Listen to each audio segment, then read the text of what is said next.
Ladies and gentlemen, welcome back to Camp Auto, the only place where a three-wheeled house can challenge the entire real estate market and somehow still lead you to pedal uphill like your life depends on it. Because it actually does. Before we roll any further, hit that subscribe button, because if you don't, someone like Timmy will try to build his own mobile home out of scrap wood and good intentions, and 3 days later he'll be living in something that looks like a wardrobe with wheels and calling it minimalism. Now, let's talk about one of the strangest, smartest, and most brutally honest machines ever created. The 2008 Wandering Home, designed and built in Hong Kong by artist Kacey Wong. The story begins in Hong Kong, one of the densest and most expensive urban environments on the planet. By the late 2000s, housing affordability had already reached critical level. Micro-apartments, subdivided flats, and so-called cage homes were not just headlines, they were everyday reality. This was not a housing market, it was a survival game where square meters cost more than dignity. Kacey Wong didn't respond as an architect, developer, or politician, which already makes him more useful than half of them. Instead, he approached the problem as an artist with a very sharp sense of irony and a deep understanding of urban life. His goal was simple in theory and radical in execution. Define the smallest possible unit that could still be called a home and make it mobile. In 2008, he introduced Wandering Home, a fully functional micro-dwelling mounted on a cargo tricycle. Not a concept drawing, not a rendering, but a real, rideable structure that could move through city streets under human power alone. It wasn't built in a factory, it wasn't mass-produced, it was a one-off creation. Hand-built using accessible materials like plywood and metal sheets. Only one unit was ever constructed. And as far as documented records show, that single example still defines the entire model range, which is probably the easiest product lineup to manage in automotive history. The choice of a tricycle base wasn't random.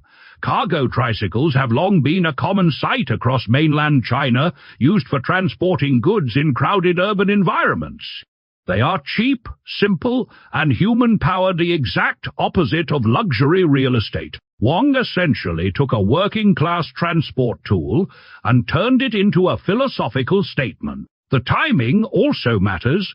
2008 was not just another year, it was the moment the global financial crisis exposed how fragile housing systems really were.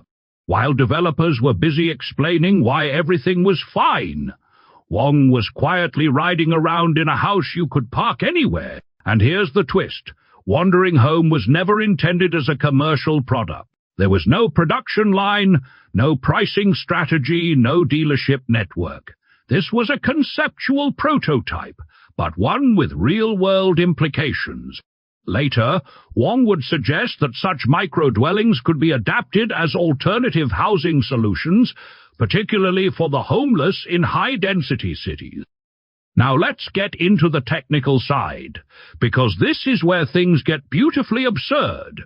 At its core, Wandering Home is built on a three-wheeled cargo tricycle platform. That means no engine, no fuel tank, and absolutely no horsepower, unless you count your legs, in which case performance depends entirely on how many stairs you avoided in your life. The drivetrain is purely mechanical, using a standard bicycle chain system. Power goes from rider to rear wheels through direct pedaling. There's no gearbox in the automotive sense, just the basic gearing typical of utility tricycles. Top speed. Let's say optimistic walking pace with determination. The structure itself is constructed from lightweight plywood combined with metal sheet panels. This keeps overall weight manageable while maintaining enough rigidity for urban use. Dimensions are where things get interesting. The total length is approximately 290 centimeters, or 9.5 feet. Width comes in at 220 centimeters, about 7.2 feet. Height reaches an impressive 278 centimeters, or roughly 9.1 feet when stationary in camp mode. That height is both genius and a little terrifying. On one hand, it allows a person to stand inside, which psychologically transforms the space from a box into something resembling a room. On the other hand, it raises the center of gravity significantly, meaning tight turns require the kind of caution usually reserved for balancing groceries on a bicycle. Suspension, in the traditional sense, is minimal. The Tricycle platform relies on basic mechanical compliance from its frame and tires. There are no shock absorbers designed for comfort. This is not a luxury camper. This is survival. Architecture on wheels. Braking is handled through standard bicycle braking systems, typically drum or caliper mechanisms depending on the base trike design. Inside, the layout is brutally efficient. One space performs every function: living room, bedroom, kitchen, and dining area. A fold-out extension allows the occupant to lie down, though not entirely within the enclosed structure. Yes, your feet may end up outside, which is a design feature if you enjoy fresh air, and a design flaw if it starts raining.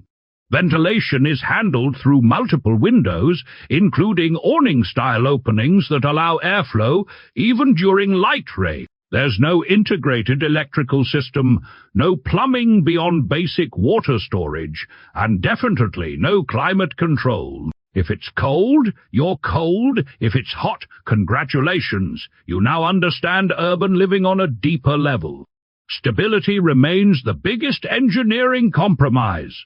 The tall structure combined with a narrow base means careful handling is essential. But thanks to the lightweight materials, the overall system remains operable under human power, which was the entire point from the beginning. And that's what makes Wandering Home so fascinating.